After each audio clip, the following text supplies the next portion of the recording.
This is the Lone Creator YouTube. We hope this video helps.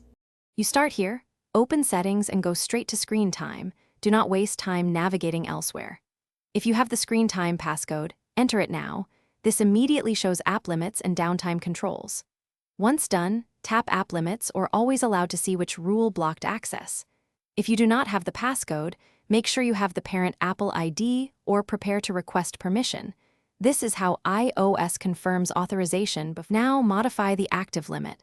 Choose the app or category that hit the limit and tap Edit to increase the allowed minutes or change days. If you want immediate return, delete that app limit. The app opens right away. Once done, check downtime.